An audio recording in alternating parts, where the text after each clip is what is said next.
Good day and welcome to the Q4FY20 earnings conference call of Grasim Industries Limited. We have with us today from the management, Mr. Dilip Gaur, Managing Director, Mr. Kalyan Ram, Chief Executive Officer, Global Chemicals and Group Business Head, Fertilizers and Insulators, Mr. Jayant Dua, Chief Executive Officer, Chemical Division, and Mr. Ashish Adukia, Chief Financial Officer. As a reminder, all participant lines will be in listen-only mode, and there will be an opportunity for you to ask questions after the presentation concludes. Should you need assistance during the conference call, please signal an operator by pressing star then 0 on your touchtone phone. Please note this conference is being recorded. I now hand the conference over to Mr. Ashish Adukia, Chief Financial Officer. Thank you, and over to you, sir. Good afternoon, everyone. First of all, I hope that you and your family members are all safe. We have uploaded the presentation on our website as well as I think it has appeared in the BSE and NSE websites as well. So I would request you to please download the presentation, as I would be referring to some of the slides from the presentation. So let me start with the elephant in the room, which is impact of COVID-19 on our performance. The announcement of shutdown on March 21st, 2020 came without any heads up. So our businesses had to forego large part of sales that is typically achieved during month ends. The initial sales made in March could only recover the costs for that month. So while January and February were normalized months for us, month of March impacted the overall quarter performance. In Jan and Feb of 2020, VSF business achieved its highest ever production volume with a run rate of about 1700 TPD. The prices of VSF, which were on the weakening trend till Q3, had stabilized during the start of Q4 with some price improvement in the month of February and March. On the cost front, there was significant benefit on account of softening of input prices like that of pulp, caustic, and also the business had taken up certain cost-focused initiatives which they called Project Cascade. In the presentation, we have given a number that emerged out of the cascade benefit. In case of chemicals, the ECU continued to be under pressure due to muted global prices and excess supply on account of large capacity additions in India, as well as rise in the imports. Overall, we achieved an EBITDA of rupees 467 crore in Q4 for standalone business, which if we adjust for one-time expenses of about rupees 23 crore, it would be very close to our Q3 EBITDA, despite us losing a large part of March. I would now like to walk through few slides of the presentation to provide you with better perspective on both COVID situation as well as the financial performance.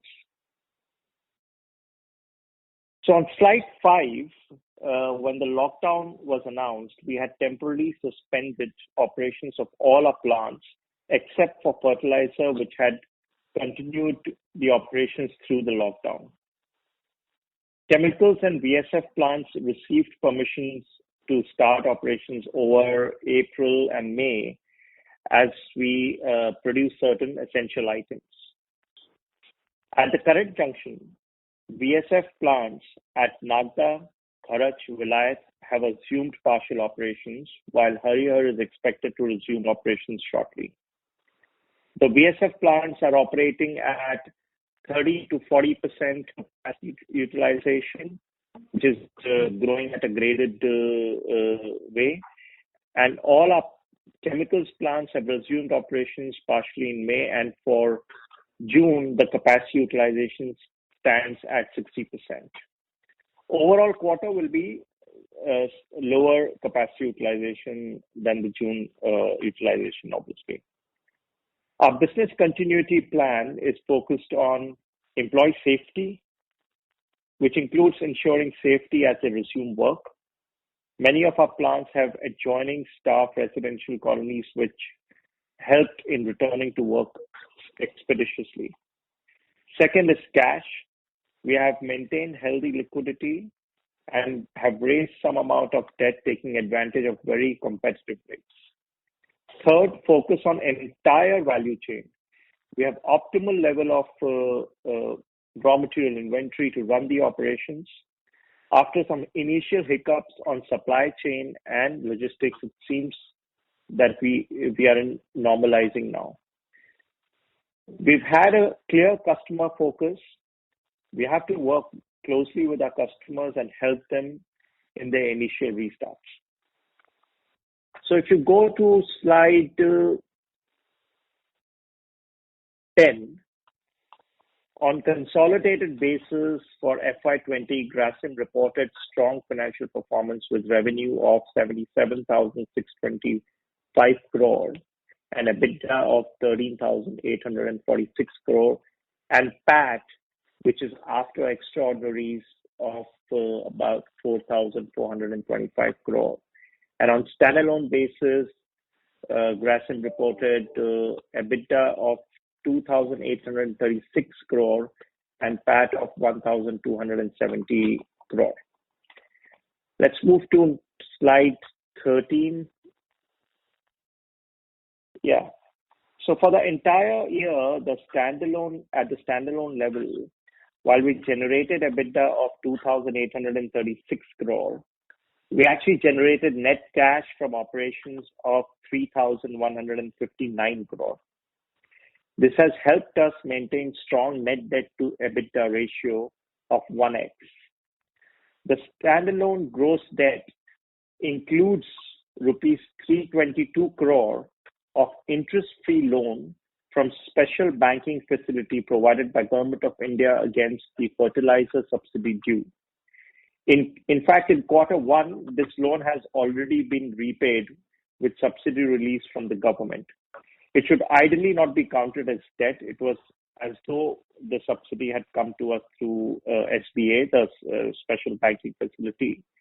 And therefore, the net debt figure should be considered lower at 2,653, which brings net debt to EBITDA at below 1 at about 0.94 times. On slide 15, VSF, including VFY, had sales of 2,102 crore and EBITDA of 261 crore. VSF achieved a strong performance on sequential basis due to reduction in the input prices. The pulp prices on consumption basis reduced by 11% to rupees 53,782 per ton in Q4. The price premium of VAP over grey increased during the quarter as reflected in the strong blended realization in Q4. VFY revenue for Q4 was 415 crore with EBITDA of about 7070 crore. If I go to page 19, there is a consistent decline that you can see out there in ECU, which is primarily due to capacity additions by the industry of almost 610 KT during FY20 in the domestic market. Demand for chlorine value-added products improved with increased usage in health and hygiene products post-COVID-19. The VAP sales volume growth stood at 10% YOY, driven by this demand. On page 21, we've covered fertilizer performance briefly.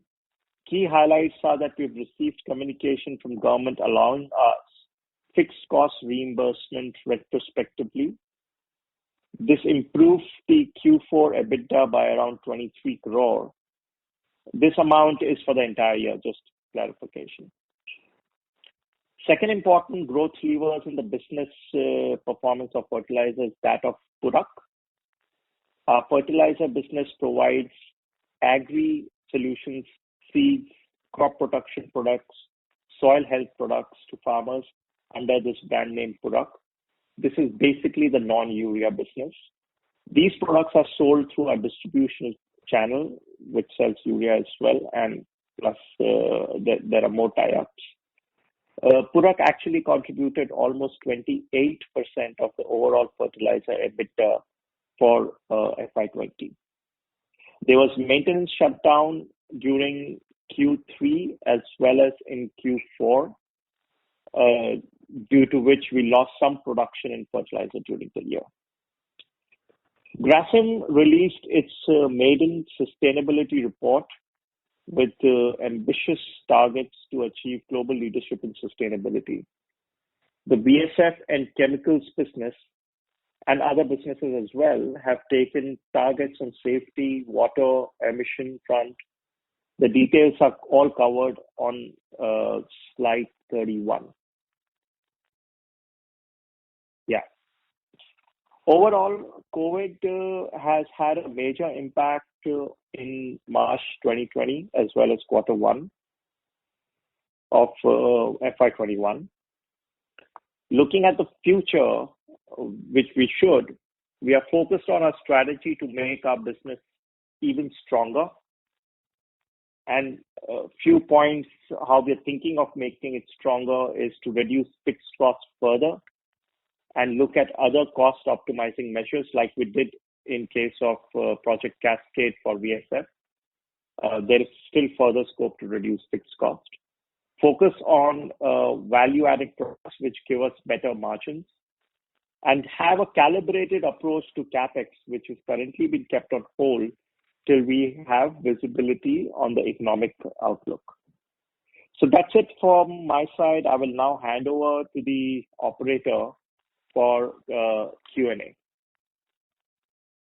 Thank you very much, sir. Ladies and gentlemen, we will now begin the question and answer session. Anyone who wishes to ask a question may press star and 1 on your touchtone telephone. If you wish to remove yourself from the question queue, you may press star and 2. Participants are requested to use handsets while asking a question. Ladies and gentlemen, we will wait for a moment while the question queue assembles. To ask a question, please press star 1.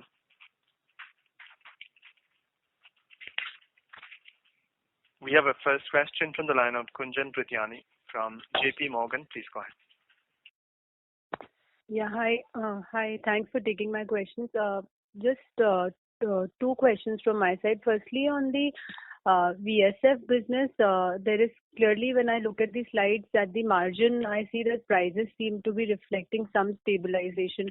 So could you talk about what really is happening? Because really, from a demand perspective, I don't think things would have moved too much given the overall disruption worldwide. So is it that, prices have fallen so low that, they can't fall anymore, or you're seeing some shutdown? So if you can throw some color on the VSF industry. And secondly, I missed those comments which you made on the capacity utilization on the VSF and chemicals. So I'm just trying to assess from the supply side how normalized the things are in both these segments, VSF as well as the chemicals. So let me respond first. Dilip Gaur here. See, Q4 was a little unique in a way because as you recall, China got impacted on the COVID first. So Q4 was a time when Jan-Feb, China was suffering from COVID. So there was an issue with the Chinese supply chain, which I had briefly mentioned to you earlier. So as a result of that, what happened? All the predatory pricing which China was doing in the market could not happen, and that helped the prices. So the Indian prices really started. We could hold the prices because there was a discipline in the market. So Chinese could not intervene and kind of bring down the prices. So there was a gradual improvement in price from Jan, Feb, and then March, all month on month. I always told you the Indian demand was always very strong. It was always intact. So like in the month of Jan, Feb, we could sell almost 1,700 tons per day, which is never done. Normally we do 1,400, 1,500 tons per day. pre-COVID, the market was really very booming. The demand was very good, and I think, as I told you earlier, there is a definite shift in the favor of viscose vis-a-vis other fibers. Even if you look at FY20 as a whole, the global fiber consumption has come down compared to previous years by about a couple of percentage points. But viscose still remained at 7%, while others were 2 to 3%. The demand side was very strong. There was a discipline in the market because the Chinese supply was restricted. So that led to a positive stabilization. Now, what's happening today? The problem with the China is that all along the COVID thing, they kept running their viscose plants because they couldn't afford to shut the plants because the labor was there, but they could not sell. So by the time the COVID got resolved in China, they had a huge inventory. So the viscose inventory in China was almost 125 days March end. And now they are finding that there is a lot of material, but downstream has not picked up. The Chinese textile demand hasn't picked up the way it was expected post-COVID. So the spinning operation rates are there below 50% historically. Now they are inching up beyond 50%. So what is happening is there is a lot of capacity cut and a lot of reduction in operations there. So Chinese OR, what we call the capacity utilization, has come down to around 60%. It dipped to 57, 58, so it is 63, 64. So market is rebalancing. So as we speak, there is still a surplus because demand hasn't picked up. So we have to wait for a couple of more months. I think textile will be in the next wave it will pick up demand. So Chinese demand, I think, has come back. If you look at, they have come back pretty well in terms of other areas. Like the front-facing areas, it has come out very well. The digital consumption has gone up very high. The consumables have moved up. I think the textile is the next wave. So if the textile demand picks up in China and if the OR stays at 60%, we can hope for some kind of stability. But I think it's early days. This is not the time to make any predictions. To my mind, let's wait for a couple of months more. But do you anticipate more pressure coming from the inventory which is built up there, or to some extent demand taking longer to stabilize? Short term, yes. So we all believe that if China everything has just picked up, then why should the textile and apparel not pick up? So to my mind, I think the European market has started opening now. So I think so far there was no pull from the global demand. So now I think the orders you start placing orders now. So the whole cycle will get back into rhythm from next month. Now for the autumn winter launch, they will start buying fabrics now next month, and for spring summer in July August. So we believe July is the time when we can see a bit of uptick in the whole thing. So next 2 months will be challenging, yes, for all of us, because they have to liquidate the inventory, whether they liquidate here, whether they liquidate wherever it is. But in course of time, but one good thing is they are now getting down to more reasonable OR numbers. It is no longer 75, 80%, it is 60%, 65%. If that number remains stable and the demand goes back to pre-COVID level, you can expect some stability. Okay, got it. Dilip, would you like to cover the capacity utilization for VSF, and then the giant you could cover for chemicals? As I told us, because the capacity utilization was more than 100% because the demand in India was very strong. No, right now. For Q1, Gunjan, the number that I had shared for VSF plant was 30 to 40% capacity utilization as we speak. So we'll see how June shapes up. But that's the range at which it is currently at. And chemical, maybe, I would like Jayant to throw some light on capacity utilization currently in June and,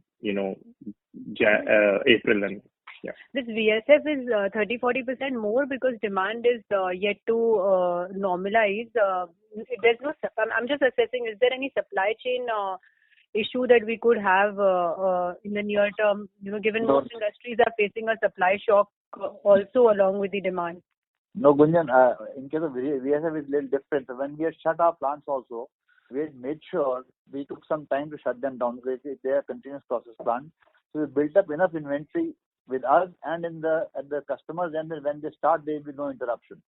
So we had about 10 days inventory, and the lead time to start the plant is 4 to 5 days. So that part is not there, and we have enough supply of input like pulp and caustic soda So we don't expect any supply chain issue right now. As you rightly said, the demand, viscose is a derived demand. So first the apparel have to start selling, then the fabric will sell, and then the fiber will sell. Now what will happen? All the malls were shut. Globally, all the markets were closed down. So what happened? There were a lot of cancellations which happened from the global players. And when the lockdown happened, it was spring, summer, and the peak. So the stuff had gone into the stores, but the sale did not start. So next 2 months, they will liquidate the inventory which is already lying in their stores. And that's why the pull is little less. So it will take some time. When the buying cycle restarts, the pull will come. But what is important for viscose is not the global brand and the malls. It is the local market, which is in tier 2, tier 3 cities and the rural market, where there is a lot of money and there is a lot of demand. So I think when the wholesale market gets activated, this demand should pick up. So we believe in next 2 months' time, this wholesale market should get into the action, and then I think demand should pick up faster. Okay. Gunjan, Jayant this side, to your question of where our capacity utilization in the chemical is, particularly in the month of June, I think our current run rate is about 60%. And I think the only challenge that we have in this is with so many products and byproducts that we make, there is a continuous need to balance and rebalance your plant across the various geographies to make sure that you have safe operations. And I would echo Dilip's point that, textile is a large segment for us in consumption. And the textile segment is taking time for it to come back to stream. And we expect that probably by the end of the coming quarter, textile will be back to its normal production. So we expect, April we started. We got some permissions in the month of April, basically using the hygiene route. And for us, even if we have to produce hygiene products, by necessity, we have to produce caustic and chlorine. So our capacity utilization ramped up slowly from mid-20s to about 50, and now we are operating at about 60% capacity utilization. Okay. Actually, just one question if I can squeeze in, and then I'll go back in the queue.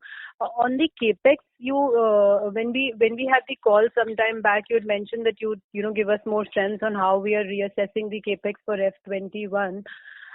Is there any clarity on that front? Because the expansions which have been underway were fairly sizable in terms of commitment. So are we going ahead? What is the thought process around spend that we can see in F21?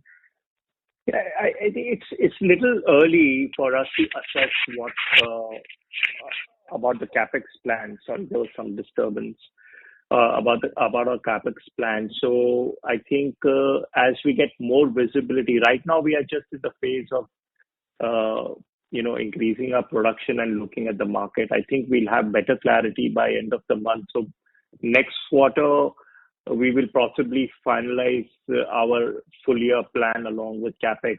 So we'll be in better position to share those numbers. Okay. Thank you so much. Thank you. We have next question from the line of Rajesh Lachani from HSBC. Please go ahead. Thank you for the opportunity. So first question is on this one-off that you said that one-time expense of 23 crore in Q4 led to some drop in EBITDA. However, if I see the presentation, there is in fact a 23 crore one-time gain in the fertilizer. So just want to understand what is this 23 crore loss or one-time expense in Q4? Yeah, sure. So, first of all, the fertilizer number that you mentioned is not a one-time gain. It will be a recurring gain that we will have because now the fixed cost reimbursement of an additional amount has been allowed by the government. If you recall, we were accruing some income on that account, and then we created a provision last year of 135 crore. Which was basically 50% of all the income that we had accrued. We had made a provision because we were not sure whether the government will allow that fixed cost additional reimbursement or not. But this year now they have allowed reimbursement. So therefore, the fertilizer is actually a recurring gain that you see of 23 crore. It's just that it's accrued in this quarter, but it belongs to the entire year. On chemicals, there is 23 crore of one-time impact. So EBITDA should have been 127 crore out there instead of 104 crore. Now that is there are 3-4 items in that. Okay, there is certain electricity duty that we were exemption that we were expecting and we had booked, which we had to reverse because right now the clarity is that we're not going to get that. There is also some physical mismatch in the inventory or assets, which has also been provided for. So therefore, it is 4-5 items put together, which constitutes 23 crore, which has been adjusted for in this quarter, which is clearly one time. So, sir, but this fixed cost reimbursement of 23 crore, it also has the full year reimbursement has been booked in this quarter. So, what would be the excess amount that we have booked from the previous period? No, you took a Access amount from previous period. So see, okay, let me put it differently for you. Maybe it will give a better idea. I think on a regular recurring basis, the EBITDA of fertilizer should ideally go up by about 25 to 30 crore on account of this fixed cost reimbursement. Okay, so quarter 1, quarter 2, quarter 3, we had not booked any of this. Quarter 4, we have booked the entire year, and going forward, you'll get the benefit of about 25-30 crore annually on account of this fixed cost additional reimbursement through subsidy that government will give us. Understood. So 25 crore is the annual amount and not a quarterly amount. Yes, absolutely. Okay, understood. And if I look at the trend of not only VSF but also cotton and the PSF, the March exit and compare the March exit with the December exit, I can see that there is a clear continuous fall in the VSF cotton as well as PSF prices. Also, the pulp prices have actually largely stabilized in the last 2-3 months. If I look at the chart that you provided in the presentation, so clearly the margins could further come under pressure going forward. See, I think both of them are at the bottom right now. If you look at viscose prices also, there is, if you do arithmetic, not in India, Indian prices are still better, but I think globally the prices are almost hovering around variable cost. So there is not much scope to go down further. Pulp also, I think it is stable plus minus $10 to $15 kind of a thing. See, the issue is all demand-led issue right now because of the COVID. There is no demand for any fiber. So this whole thing is falling as a sentiment. So cotton has fallen because there is no demand. Second, on top of it, what happened because of the COVID, lot of cotton production also reduced. So globally, cotton production is less, but the demand has fallen faster.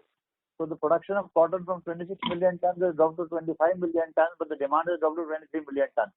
So you are ending the year with a higher year-ending stock of cotton. That will impact the cotton prices. Polyester, the crude price went down to $10. So sympathy, the PSF prices came down, but they started picking up again. So to my mind, making any predictions from these trends will be a little premature. So let's watch for a couple of months. Let the world come back to normalcy after post-COVID, and then see what happens. But there is not much room to go below these prices anyway. Whether it is if pulp goes below this, the pulp plant will start stopping. If viscose goes below this, viscose plant will start stopping. So I think there will be a new equilibrium will be achieved. So that makes sense. But if we look at the Chinese production at the VSF prices in China are currently hovering around 9,000 RMB per ton, and at these prices close to the producers in China are making 2,000 RMB per ton losses, and yet we are seeing that 60% of the operations are still going on, and this 2,000 RMB per ton is not a current phenomena. They have been making losses to a lesser extent, but still we continue to see the plants running in China. So, sir, just want to understand how do Chinese plants, if you can throw some light on why Chinese plants continue to operate despite having losses. So, what is the incentive for them? Yeah. As I told you, if you want to only guess this, because I think it is difficult to understand what is in a Chinese mind. But if you look at the Chinese players, out of 24, 25 players, 4 or 5 are big players. So they not only make viscose, they make other products, and they are far bigger players. So in that case, they take a longer term view. And shutting a plant means you have to separate the labor, you have to put fixed costs. There is a huge complexity involved in that. But what is happening is the smaller players are kind of shaking out. Otherwise, this couldn't have come down from 75 to 80% capacity to 60%. And that's what we have always been saying. At the moment the peripheral players shake out, these core players cannot meet the global demand. So automatically the prices have to firm up. So the issue is, what one has to see is how long it takes to shake out this peripheral player. And that is what is happening right now. It has become so unviable that there are a lot of small players are just not able to manage. Bigger players, you may call them deep pockets, or they've got a strategic commitment to the business. They will take it in their stride. They've been losing money for the last 1.5 years. And it is not the first time they have done it. So in the hope that they'll be shake out, the smaller players will fall apart and the bigger players will continue. And if we see, we have done our arithmetic, if the demand goes back to the pre-COVID level and the OR remains 65%, the market is in the balance. Understood. Sir, just last, if I may squeeze in one more. Can you tell me the exit prices of VSF currently May end compared to March, and exit price of chemical caustic soda or chemical segment ECU compared to the March end exit?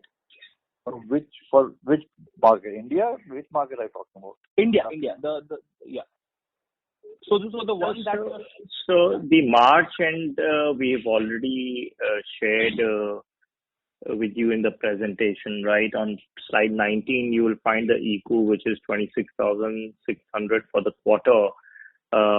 We don't give prices of the current quarter as a guidance or something. And in case of viscose, again, we've given the exit price. And of course, there is some premium that we enjoy in the domestic market over the international prices. But just can you share the trend? Is it upwards, or still it's declining trend compared to the March exit?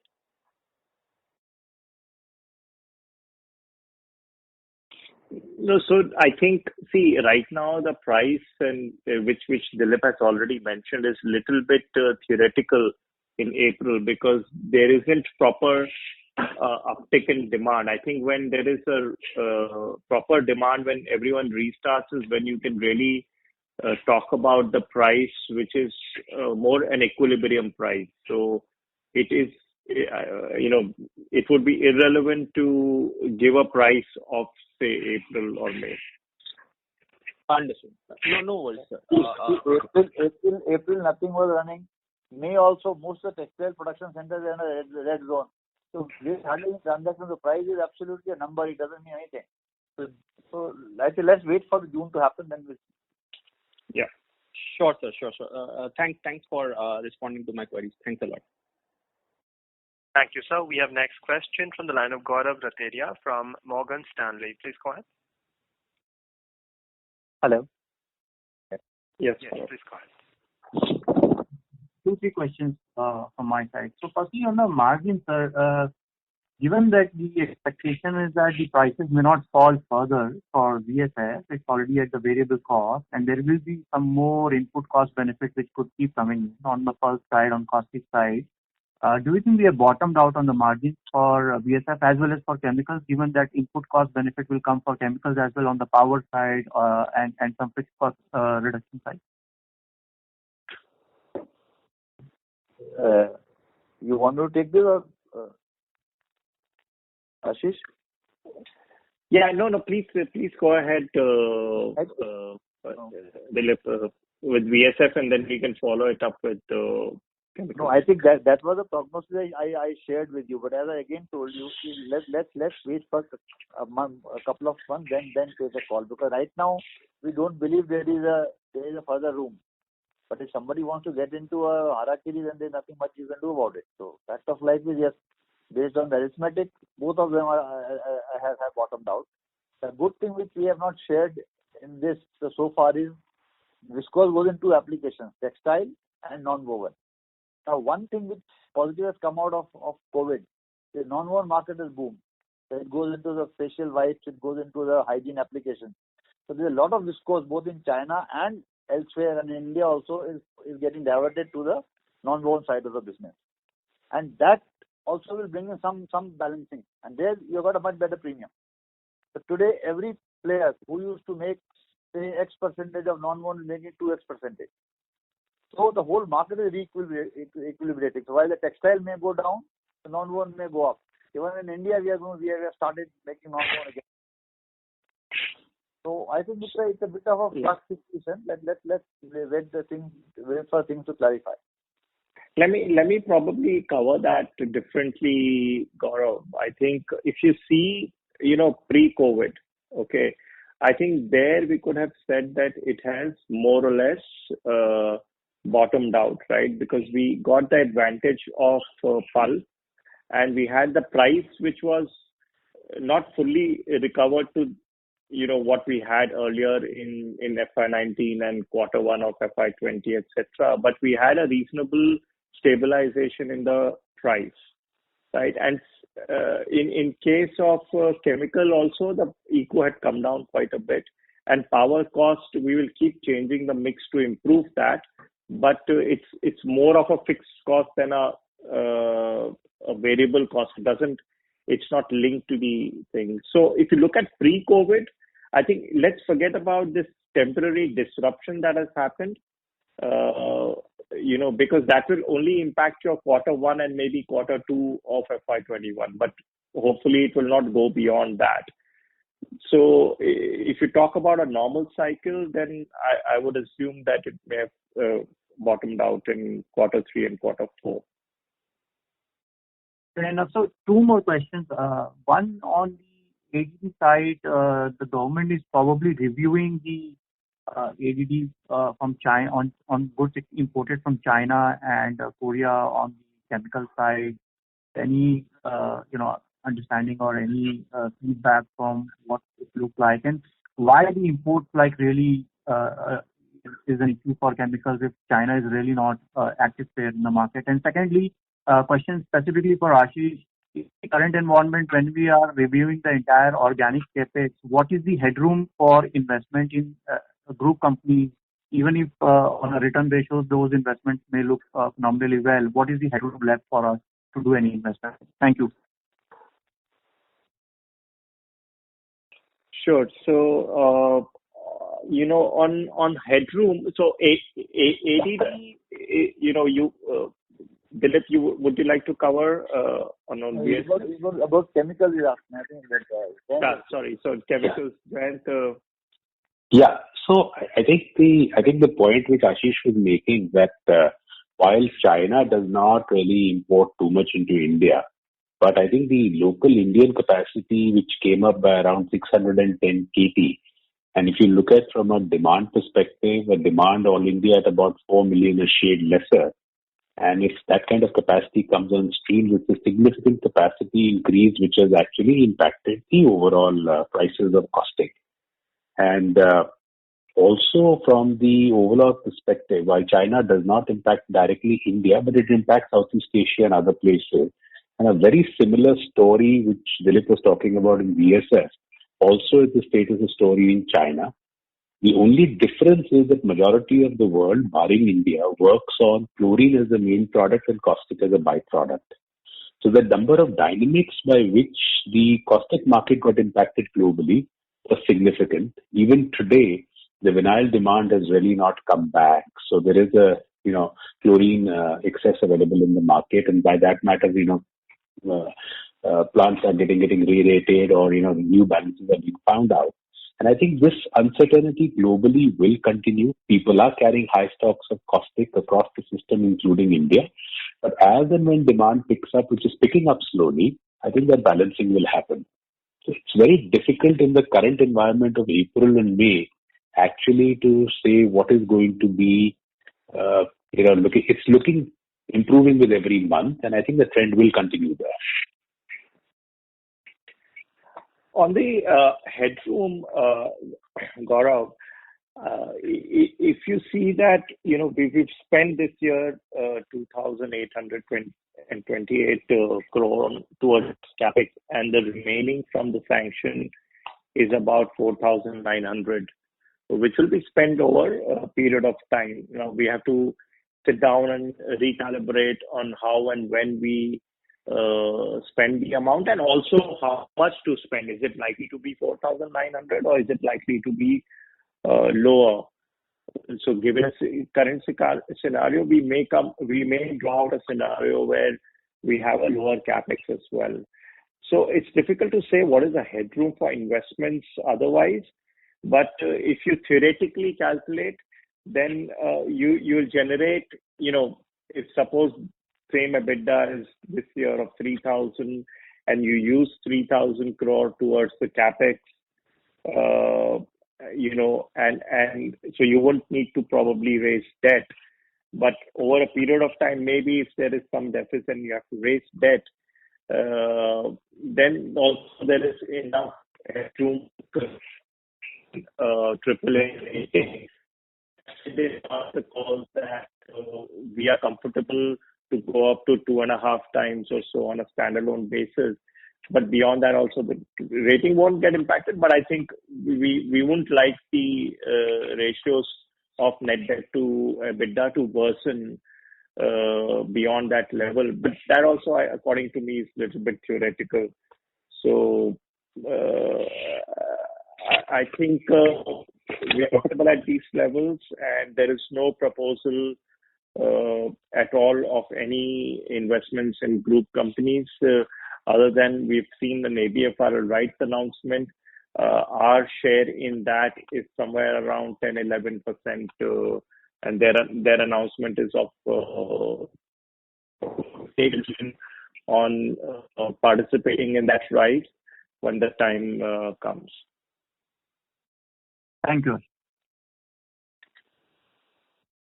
Thank you, sir. We have next question from the line of Naveen Sahadev from Edelweiss. Please go ahead. Hello. Yes. Hello, can you hear me? Yes. Yes. Great. So thank you for the opportunity. Good evening, everybody. Couple of questions. So first question is related to VSF, and just wanted to understand how should we look at the export part of the business. You said China capacity utilization is down to 60%, but they still have huge inventory to be liquidated, which could keep margins under pressure. Now, our exports are about 14%. So given that they have a pressure to liquidate that inventory, is there a possibility that our share of export as percentage, or in general those volumes, can take a hit? Or is there a way that our share of exports can actually go up because globally people may be a little averse of buying products from China? Any thoughts there? I think that's a good question. In fact, the simple answer is our export is likely to go up. Why? I'll tell you why. Because as we all know, this post-COVID, it will take time for the Indian demand to come back. It won't happen overnight. So one of the ways what we already started doing is we want to fill the entire capacity in the Grasim plant. We want to have full capacity utilization. They've got about 1,600 tons per day of capacity with us. So what we are doing now, and India is very advantageously placed in some markets. The freight from India is much lower than freight from other countries to those markets. So what we are, if you remember, earlier my demand was so much in India, I could not service it. So I had reduced the export. This is at one time 50% export, 70 domestic. The last number we spoke to was 14 or 12% export, 88% domestic. I think this quarter you will see we are exporting more and more. In Feb, I did only 34 tons per day of export. Today I'm doing much more.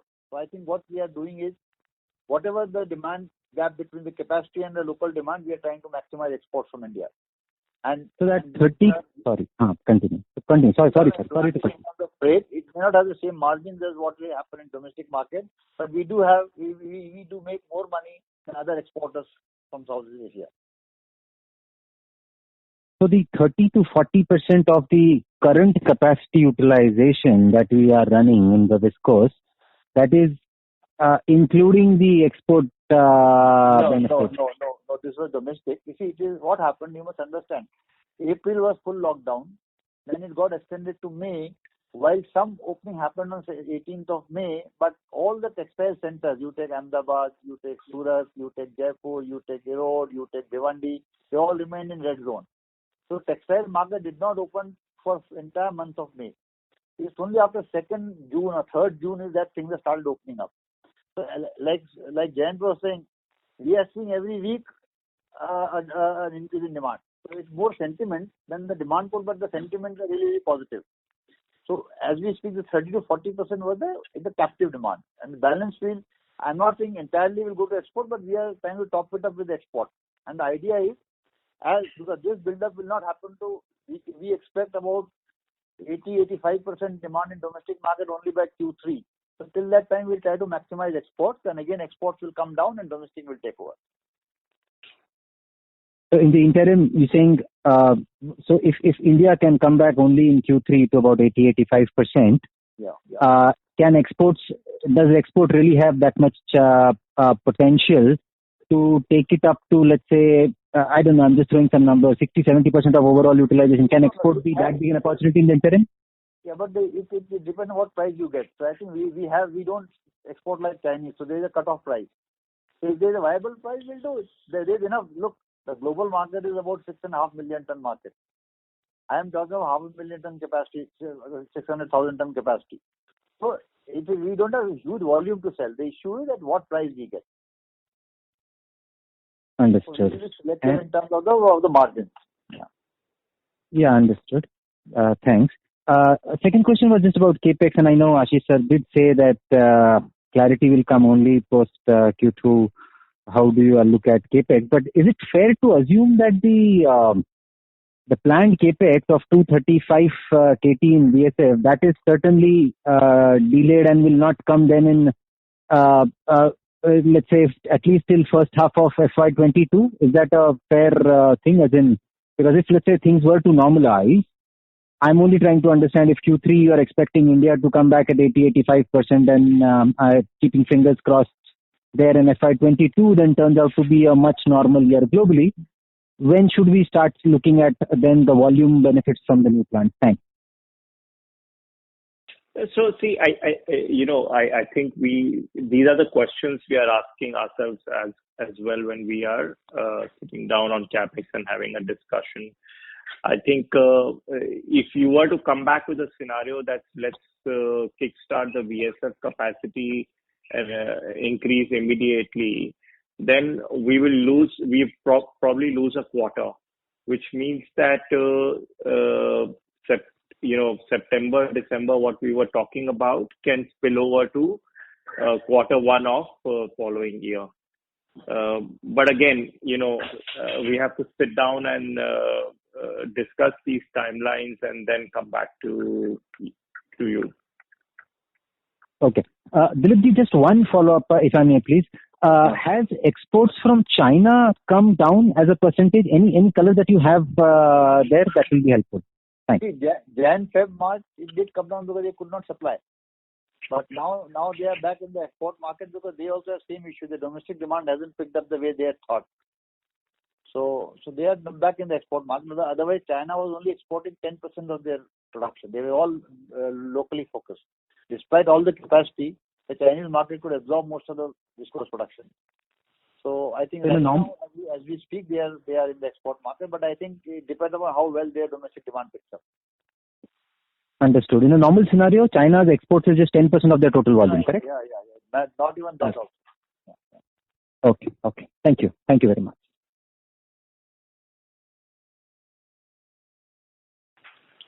Thank you, sir. We have next question from the line of Pratik Kumar from Antique Stock Broking. Please go ahead. Yeah, hi, good evening, sir. So my first question is on, can you give us the split which you give for VFI and VSF segment, revenue and EBITDA? Yes. So VFI I had given for quarter 4 415 crore of revenue and EBITDA of 70 crore. Right. So I mean, for yourself, while your presentation says that there was a 7% decline in Q4 in terms of realization, none of the slides you mentioned, but our realization has dropped only by 2%, right, in this quarter, on a quarter-on-quarter basis.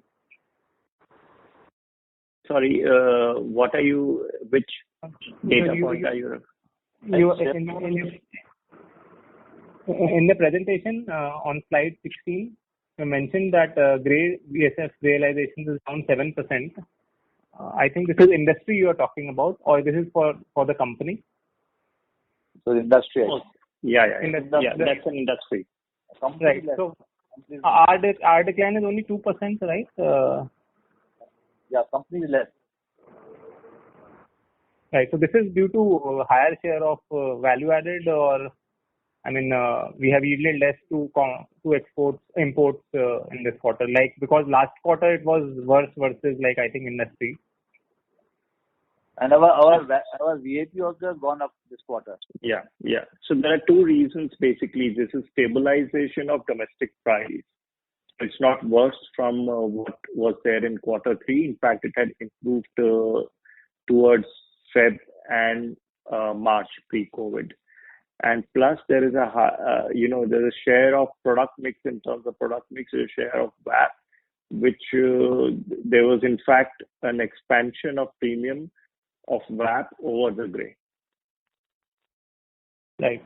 And when we say that we haven't commissioned our Harihar plant while we have commissioned the other 3, so this is because of some red zone issue, or because demand is not there, so we have not started the plant? It's demand led. What we are doing is there's no point opening more plants and running them at less capacity. We are maximizing the capacity at the same plant. So like Kharaj is now running 100%.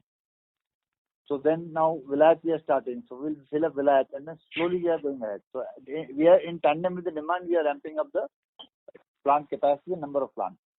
So Harihar will come the last. It's a small plant. And there was like some 300,000 of some global capacity addition, which was also expected 300 to 500,000 this year in 2020. Is that also delayed in line with ours? Yeah, see, as I told you last time, in Jan and March, some capacity came up about 250,000 ton, and that's all. There's nothing more will come now. So between last year, CY19 and CY20, there will be 250K addition, which has already happened in Jan and March. I think thereafter not much. It was only our capacity. If at all it comes up. Okay.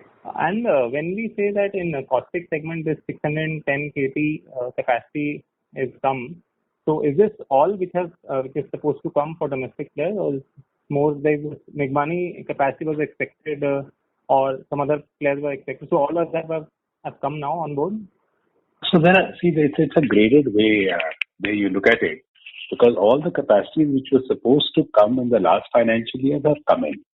And, it's the same situation for us now, that the current year which we are going through, our capacities which were supposed to come up, and that we will take in a graded manner as we go forward. And then there are capacity inclusions next year, which are already work in progress, particularly on GACL. So for the last year, all the capacities which were supposed to come in have come in.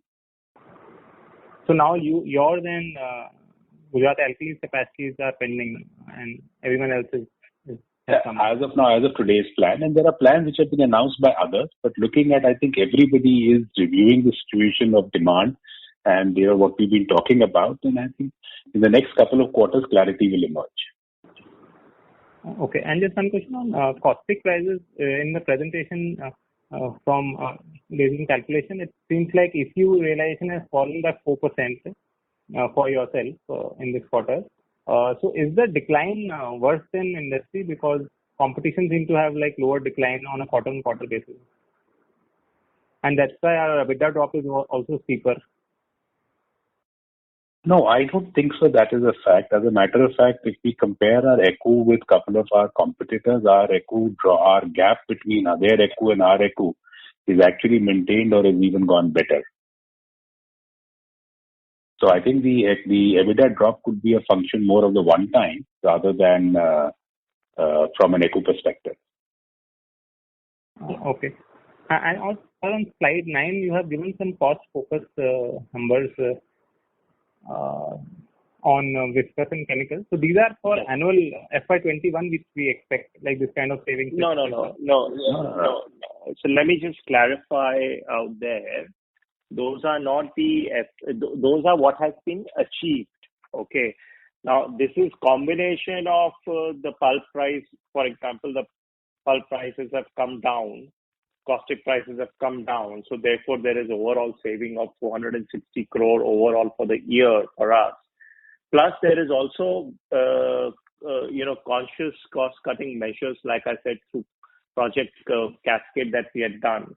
So, in Project Cascade, for example, the savings that has been achieved is 250 crore. Now, some bit of that 250 could be sitting in the reduction in the pulp caustic sulfur price also.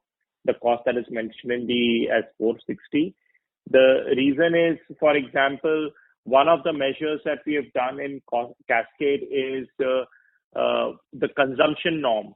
So pulp going into viscose would be a certain number, right? 1.01 ton per ton of viscose. So there we have made some reduction so that the pulp quantity comes down. So Cascade has many such items. It has items like fixed cost reduction. It has common procurement, trying to make common procurement. It has quality measures. It has consumption, some technical initiatives, some market initiatives where we've gone ahead and renegotiated certain contracts. So it has many items like these totaling up to 251. And then on chemical side, power mix change, as well as raw material contracts, which has cost like salt, etc., which has led to overall 100 crore of saving.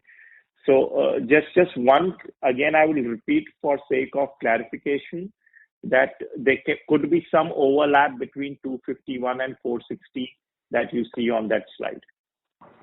But this is on which historical period? FY20 only or period of 2-3 years? FY20. FY20. Yeah. FY20 over FY19. 19. So one more important point is, of course, Project Cascade is a fundamental improvement in the business. So that benefit in whichever areas you've received will continue going forward. Yeah, that's right. So the Cascade is recurring. It will happen year after year. Whereas the input price may happen, may not happen, depending on how the market moves. Right. Thanks, sir. I'll get back to the queue.